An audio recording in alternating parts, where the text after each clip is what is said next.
Hi, everyone. Thanks for joining us for our October Facebook Live Foster Parent Info Session. And I'm Liz Batch. I'm Pathways Marketing and Fundraising Coordinator. And we're here with our Recruitment Director, Patricia Lott. And we're so excited to have special guests, our very own Pathway Foster Parents, Lori and Joe Rader. And you'll hear from them in just a little bit. So Pat, tell us what's new with training and when do classes start? Hi everybody. Happy Tuesday night. A little cold and dreary out. Fall is finally here, and that means we are ready for our second set of fall pre-service training classes that do begin once again remotely via Zoom from your own home on Tuesday, October 20th. So that's why oh, you know what? I said it's a Tuesday night. It's a Thursday. See, that's why I messed up. We're usually here on a Tuesday. We're doing it special tonight on a Thursday because next Tuesday does begin our new classes. So yes, there's still time to join. And so we're going to get right into it. And you can, so in the comments, feel free to drop any questions and we'll get to those as well. And you'll have Pat's contact info. Reach out to her if you're interested in being a foster parent and learn more. So, Lori and Joe, how long have you guys been foster parents with us? A year and a half. All right. And can you tell us a little bit about what inspired you to become foster parents? Yeah, you can. Well, first or me? Yeah, you can know. To basically sum it up in an easy word is Jesus, but to give the long story, I was in foster care myself as a teenager for 4 years, was with an awesome foster family, and God used that to kind of turn my life around with them, and I'm showing unconditional love and helping me out past problems. And then when I got to college, I wanted to use my past to help other kids.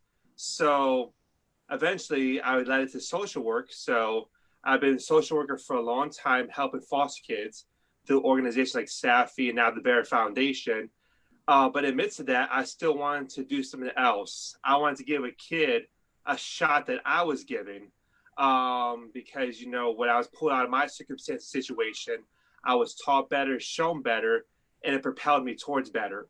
So I wanted to have a kid that, whether it was to help a family reconcile and help a family get back together and work out the kinks, or maybe it's even, a lifelong decision to adopt a kid. So I got into it because, what God did in my life, I wanted to help someone else with too, and help another kid, whether it be pulling my circumstance or helping a family just kind of reconnect and, get things fixed up and get back together. Mm-hmm. Yeah. And we've always wanted to do something with kids too, because we have two boys biologically of our own, so we're always around kids and working with kids all the time, and whether it's in children's ministry or just in everyday life. So we just love kids already, so it was pretty easy for us to, since we have two boys, we really wanted to have a girl too. So that's 100% guarantee we're definitely going to have a girl if we have. So yeah, we both wanted that. That's great. And so you said you've had two boys. How did you present the idea to them about becoming a foster family? Well, I think we talked about it at times, so they were excited ahead of time. Mm-hmm. It's not like we jumped into it and said, "Hey, guess what? We're taking classes. We're going to be a foster parent." Yeah. It's kind of, we talked with them about it. They were excited too. Mm-hmm. And their idea is oh, we get to have more kids in the house, more kids to have fun with. And so they're on board with it. They were never against it. And they like loving on the kids too. They like sharing with the kids. And so actually, the girl we currently have, they like loving on her, playing with her, doing stuff the boys do. And sometimes you gotta say, "Hey, you can't do that." They love giving her hugs, and they love to play with her too. So they're very good, like older brothers to her. Yeah, So, that's great. That's great. yeah. Do you have any stories you'd like to share about any of the kids you've welcomed into your home, any joys, challenges, something you weren't expecting? Oh, I know, like with our girl that we have now, she's actually 11 months right now. So, and we've had her since the hospital. So we just love watching her grow and seeing all the little developments with her. She's doing so good and right on track right now. But she I love her laugh. Like her giggle is so cute. And like if you like tickle her too much, then she starts getting the hiccups. It's really funny. It's really cute that she gets the hiccups. But like, I don't know, I remember like when she was 4 months old though, that she did have a reaction to the shots that, you know, the regular like 4-month and 6-month, you know, all those shots that you have to get. She did have a reaction. She was like, actually had a fever.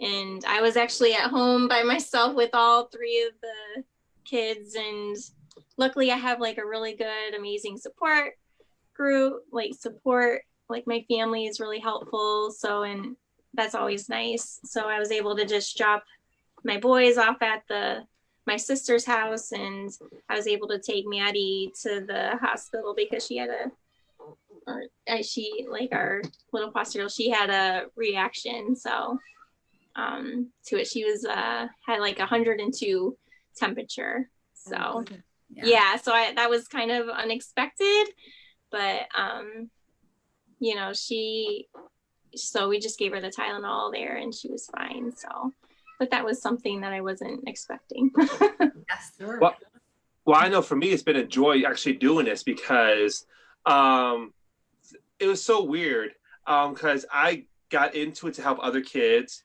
I got into it to love on other kids, but God used this to show me more about his love, because from the day she came in and as the months went on, I came to love her like she was my own daughter. Mm-hmm. And, you know, even though there's nothing biological, I had nothing to do with the conception or delivery or nothing, just to have this, you know, baby that we didn't know nothing about from day one come in, then to watch her develop and watch her blossom and just fall in love with her. That's like, I love her just like I love my kids. Mm-hmm. And so through that, God showed me, you know, his love too. So it's like, that's kind of a cool thing that he loves us even so much more than that. So, yeah. So it was an awesome thing for me too. So I had nothing bad to complain about the girl we have now. We've had some respites in the past where some situations happened that I was by myself because Lori had to work. That some situations happened that I'm like, oh man, it was definitely trying for those times. But you know, but it's good to help the other foster parents out, to give them some respite. But it also helps you know too what you want and what you don't want in the future when you try to take a placement. Yeah, it always keeps you on your toes, for sure. It did. So with that, anyone thinking about being a foster parent or even just a respite parent, do you have any advice for them?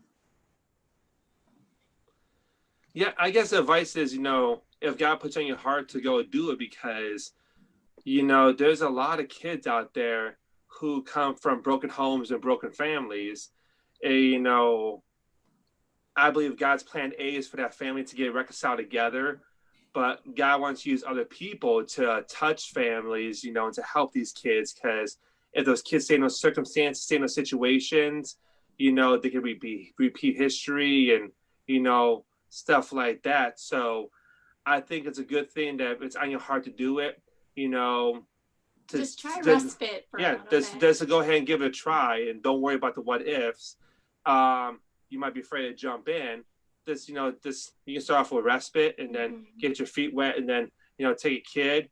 But that's a kid you're helping, and that's a family you're helping. And if nothing else, too, people don't think about, you teach a kid better, you might be the one to help a kid break the cycle and start something brand new. So true. So true. Yeah, I love when people decide to move forward doing respite in the beginning. Like you said, Joe, get your feet wet, gives you an idea of, some of the circumstances that could be coming your way. And while you're doing that, you are helping not only a child, but another family also. So yeah, big need for respite providers out there. The process is the same, where you go through the training, become a licensed home, and then respite is on your terms. You let us know when you're available. We give you a call. You can be as busy or as not busy as you'd like. So it's a really great way to give back if you're not quite sure you have enough time to donate, all of your time, or Right. you're not sure if this is for, for you to be able to have a child full time. Respite is a great way. Yeah. Absolutely. We did it, like 6 months before we had our placement. So that's definitely, and it was nice to meet other foster parents too, and get to know their kids also. I think it builds community. So I think that's like a good way to get to know other foster parents too. Awesome. Well, again, Lori and Joe, we're very appreciative of you guys taking a little bit of time out of your evening and joining us. Do you have anything else you'd like to share just about why someone should be a Pathway foster parent? Yeah, I know Pathway's been awesome. We have amazing social workers that have been working with. The staff is awesome. I love them all. It's hard doing a little bit during COVID, just doing the online Zoom meetings. It's not the same as when we were able to just meet in person. I like that better, obviously. It's easier. Yeah, but they have childcare too, so I think that's awesome too. So I think it's really, I really enjoy Pathway. Pathway's a very good agency. I love them. So all the staff is wonderful.